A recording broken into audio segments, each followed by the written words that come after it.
BRS party రజతోత్సవ సభ ద్వారా cadre అంతా చాలా ఉత్సాహంగా ఉన్నారు. కేసీఆర్ మళ్ళీ ప్రత్యక్ష రాజకీయాల్లోకి వచ్చారనే ఉత్సాహంతో ఉన్నారు. సో దీనిపైన చర్చ కొనసాగుతున్న సందర్భంలో కల్వకుంట్ల కవిత ఇప్పుడు 6 పేజీల లేఖ రాశారు కేసీఆర్ కి. అది ఇప్పుడు రాష్ట్ర వ్యాప్తంగా చర్చ కొనసాగుతుంది. ఈ లేఖలో చాలా ప్రధానమైన అంశాలు ఆమె పేర్కొన్నారు. సో గత కొంతకాలంగా కల్వకుంట్ల కవిత పార్టీకి దూరంగా ఉన్నారు, క్యాడర్ కి దూరంగా ఉన్నారు, క్యాడర్ ను దూరం చేసే ప్రయత్నం చేస్తున్నారు, కావాలని నా మీద పని కట్టుకొని నా మీద విష ప్రచారం చేస్తున్నారంటూ చాలా అసంతృప్తి వ్యక్తం చేస్తా ఉంది. సొంత పార్టీ నాయకులే నా మీద విష ప్రచారం చేస్తున్నారంటూ కూడా ఆమె అసహనం వ్యక్తం చేసింది. ఇప్పుడు కేసీఆర్ రాసిన ఈ 6 పేజీల లేఖలో కూడా ఇవే అంశాలు మనకు కనిపిస్తున్నాయి. సో రజతోత్సవ సభ గురించి రాసినప్పటికీ ఈ లేఖ, కానీ అందులో ఆమె ఉన్న నిరుత్సాహము, ఆమెకున్న బాధ మొత్తం ఈ లేఖలో పొందుపరిచింది. సో ఈ లేఖలో అటు రజతోత్సవ సభ ఉద్దేశించి నెగిటివ్ ఫీడ్బ్యాక్ లు అందజేసింది. మొత్తం 6 పేజీల లేఖ ఇస్తే అందులో పాజిటివ్ గా కొన్ని చూసుకుందాం.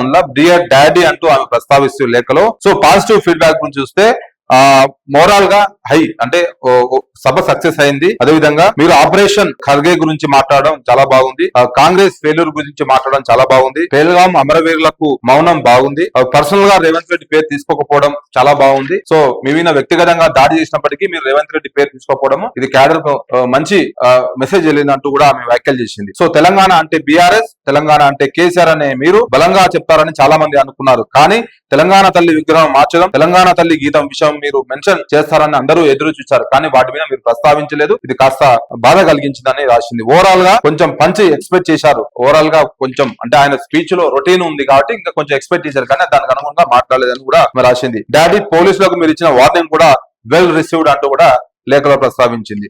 సో మరి నెగిటివ్ ఫీడ్బ్యాక్ అంటే ఏదంటే, నెగిటివ్ ఫీడ్బ్యాక్ వస్తే ఉర్దూలో మాట్లాడకపోవడం కాస్త నెగిటివ్ వచ్చింది, వక్ఫ్ బోర్డ్ బిల్లుపై మాట్లాడకపోవడం నెగిటివ్, 42% బీసీలకు రిజర్వేషన్ అంశం విస్మరించడం, ఎస్సీ వర్గీకరణ అంశం మీద మాట్లాడకపోవడం, ఇంత పెద్ద మీటింగ్ కు మళ్ళీ పాత ఇన్ఛార్జీలను పెట్టి, అంటే పాత ఇన్ఛార్జ్ అంటే ఈ మీటింగ్ ఓవరాల్ గా కేటీఆర్ మొత్తం దగ్గర నుండి చూసుకున్నారు కేటీఆర్. సో కాబట్టి కేటీఆర్ పైన ఇండైరెక్ట్ గా మాట్లాడినట్టు మనకు కింద ప్రస్తావన వచ్చి తెలిసే అవకాశం ఉంది. సో ఉద్యమకారులకు సదుపాయాలు కల్పించలేదని ఫీడ్బ్యాక్ అయితే ఉంది. ఇందులో ఉద్యమకారులను సరిగ్గా మీటింగ్ పిలవకపోవడం, వాళ్ళని కూర్చోబెట్టి స్టేజ్ మీద కూర్చోబెట్టాలని ఒక ఫీడ్బ్యాక్ మాత్రం ఉంది. మళ్ళీ పాత ఇన్ఛార్జీలకే లోకల్ బాడీస్ ఎలక్షన్ లో బీఫామ్ 40 ఇస్తుందని ఇన్ఛార్జీలు చెప్పుకుంటున్నట్లు కొన్ని దగ్గర తెలుస్తోంది. అదేవిధంగా లోకల్ బాడీ లో సర్పంచ్లకు పోటీ చేయాలనుకునే వాళ్ళు ఓకే, వాళ్ళు హ్యాపీగా ఉన్నారు, కానీ ఎంపీటీసీ జెడ్పీటీసీ ఎంపీపీగా ఉండాలనుకునే వాళ్ళు మాత్రము లోకల్ బాడీస్ ఎన్నికల్లో ఖచ్చితంగా మీ నుంచి డైరెక్ట్ గా బీఫామ్ ఇస్తే హ్యాపీగా ఉంటుందంటూ వాళ్ళు ఫీల్ అవుతున్నట్టు కూడా ఒక నెగిటివ్ ఫీడ్బ్యాక్ ఇచ్చింది. మీరు స్టేజ్ మీద వచ్చే లోపల నుంచి మీతో ఉన్న నాయకులు మాట్లాడే అవకాశం ఇస్తే బాగుండేదని చాలా మంది అనుకున్నారు. సో ధూమ్ధామ్ కార్యకర్తలు ఆకట్టుకోవడంలో ఫెయిల్ అయిందన్నట్లు ఆమె ఒక నెగిటివ్ ఫీడ్బ్యాక్ ఇచ్చారు. బీజేపీ మీద కేవలం 2 నిమిషాలు మాట్లాడడం మాత్రమే చాలా మంది నెగిటివ్ గా ఫీల్ అవుతున్నారు. సో భవిష్యత్తులో ఇది పొత్తుకు వెళ్తుందనే ఒక సూచన వెళ్ళినట్టు కూడా ఆమె లేఖలో ప్రస్తావించారు. సో పర్సనల్ గా నాకు కూడా ఇంకా మీరు బలంగా మాట్లాడాల్సి ఉందే, నేను సఫర్ అయ్యాను బీజేపీ వల్ల. దాదాపు 6 నెలల పాటు లిక్కర్ కేసులో జైల్లో అన్యాయంగా ఉన్నప్పటికీ మీరు బీజేపీ విధానాలపై సరిగ్గా మాట్లాడకపోవడము క్యాడర్ లో చర్చ కొనసాగుతుంది. ఇది పార్టీకి వ్యతిరేకంగా వెళ్లే అవకాశం ఉన్నట్టు కూడా లేఖలో ప్రస్తావన వచ్చింది. మరో కొన్ని విషయాలు కూడా పొలిటికల్ గా కొన్ని మీరు స్పెసిఫిక్ గా మెన్షన్ చేయకపోవడం వల్ల కూడా క్యాడర్ లో చాలా నిరుత్సాహంగా ఉన్నట్లు ఈ లేఖలో ప్రస్తావన పొందుపరిచింది. మొత్తం 6 పేజీల లేఖలో ఆమె negative feedback and positive feedback ఇచ్చింది. కానీ ఇప్పుడు ఎందుకు ఇచ్చారు? ఈ లేఖ జరిగి దాదాపు 25 రోజుల పాటు అవుతుంది సభ జరిగి కూడా. సో సభ జరిగిన 25 రోజుల తర్వాత ఆమె ఈ లేఖ ఎందుకు బయటకు విడుదల చేశారు? సో విడుదల చేసి దీనికి గల కారణం ఏంది? సో ఇప్పటికే ఈ సభ సక్సెస్ అయినట్లు బీఆర్ఎస్ నాయకులు చర్చ జరుగుతున్న సందర్భంలో ఈ లేఖ ద్వారా ఇంకా క్యాడర్ లోకి ఏ మెసేజ్ వెళ్తుంది? సో కవిత సామాజిక తెలంగాణ పేరుతో రాష్ట్రాంతా కొన్ని జిల్లాల్లో పర్యటించి ఆమె కొన్ని ఫీడ్బ్యాక్లు తీసుకొచ్చి అది పార్టీ అధిష్టానానికి ఇచ్చింది. సో సామాజిక తెలంగాణ అవసరం, అదేవిధంగా ఆమె ఏర్పాటు చేసిన జాగృతిని కూడా ఆమె ఈ మధ్య చాలా యాక్టివ్ చేసింది. సో ఇవన్నీ చూస్తే ఆమె పొలిటికల్ గా తనను అణచివేయాలని చూస్తున్నప్పటికీ నేను ఇంత యాక్టివ్ గానే ఉంటానంటూ ఆమె కొంచెం మెసేజ్ తీసుకెళ్లే ప్రయత్నం చేస్తుంది. ఈ లేఖ ద్వారా అసలు ఏం మెసేజ్ ఇవ్వదలుచుకుంది? ఒకవేళ కేసీఆర్ ఆమెకు అపాయింట్మెంట్ ఇవ్వలేదా?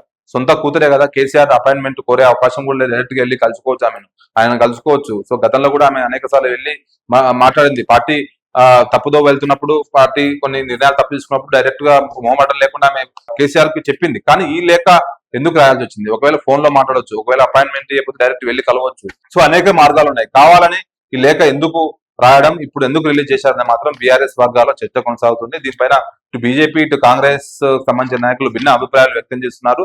సో కవిత ఇప్పుడు కవిత పాత్ర ఏంది అంటే పార్టీలో ఆమెకు ఏం పాత్ర ఉంది. ఇప్పుడు ఎమ్మెల్సీగా ఉన్నప్పటికీ కానీ ఆమె ఎక్కువ యాక్టివ్ రోల్ లో లేదు. బీఆర్ఎస్ పార్టీ కూడా ఆమెకు ఎక్కువగా వెళ్ళట్లేదు. లిక్కర్ కేసులో దాదాపు 6 నెలల పాటు జైల్లో ఉండి బయటకు వచ్చిన తర్వాత ఆమె ఎక్కువగా పబ్లిక్ మీటింగ్ లో అక్కడక్కడ వెళ్తుంది తప్ప నేరుగా పార్టీ ఆఫీస్కి వెళ్ళి ఎక్కువగా వెళ్ళట్లేదు. కేవలం 2 సార్లు మాత్రమే. రీసెంట్ గా లాస్ట్ వీక్ ఒక ప్రెస్ మీట్ మీడియాతో మాట్లాడే సందర్భంగా ఆమె అసహనం వ్యక్తం చేసింది. నా మీద కావాలని కొంతమంది పని కట్టుకొని ప్రచారం చేస్తున్నారు, నన్ను క్యాడర్ దూరం చేయాలని చూస్తున్నారు, నన్ను ఇంతవరకు బదనాం చేసించాలా, నన్ను కావాలని రాజకీయంగా అణచివేసేందుకు కుట్ర జరుగుతున్నారు. సో ఆ కుట్రదారులు ఎవరు అంటే కవితను అణచివేసే ఉద్దేశం బీఆర్ఎస్ పార్టీలో ఎవరికి ఉంటే అది ఎవరు?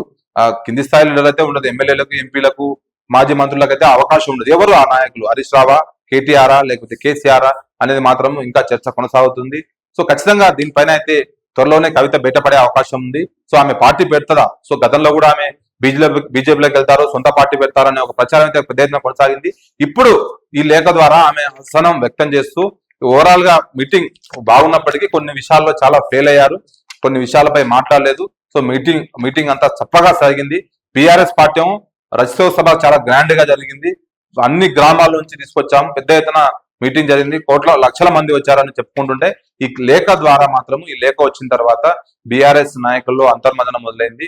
ఎందుకు కవిత ఈ లేఖ రాసింది? ఈ లేఖ అంతర్మదం ఏంది? ఆమె పార్టీలో ఉంటుందా, పార్టీకి బయటికి వెళ్తుందా, వెళ్ళి వేరే పార్టీ పెడతా, వేరే పార్టీ పెడతారని కొంచెం ఊహాగానాలు ఉన్నాయి. అసలు కేటీఆర్ కు కవితకు పడట్లేదు, ఫ్యామిలీ కుటుంబంలో కొన్ని గొడవలు ఉన్నాయని కూడా చర్చ కొనసాగుతుంది. సో ఇప్పటికే కాళేశ్వరం విషయంలో కేసీఆర్ కు హరీష్ రావుకి నోటీసులు జారీ చేసింది కమిషన్. సో అన్ని వైపుల నుంచి ఇబ్బందులు పెడతా ఉంది ప్రభుత్వం కూడా. అయినప్పటికీ కవిత మాత్రం ఈ లేఖ రాయడం పట్ల బీఆర్ఎస్ నాయకుల్లో ఒక క్వశ్చన్ మార్క్ ఉంది. సో ఈ కవిత ఉద్దేశం త్వరలో బయటికి పడే అవకాశం ఉంది. కవిత కూడా బయటికి వచ్చి ఆమె ఏ విధంగా మాట్లాడుతుంది, అసలు ఈ లేఖ ఉద్దేశం ఏంది, ఈ లేఖ అంతర్మదనం ఏంది, సో భవిష్యత్తు కార్యాచరణ ఏంది అనేది మాత్రం మనకు భవిష్యత్తులో తెలిసే అవకాశాలు మాత్రం స్పష్టంగా కనిపిస్తున్నాయి.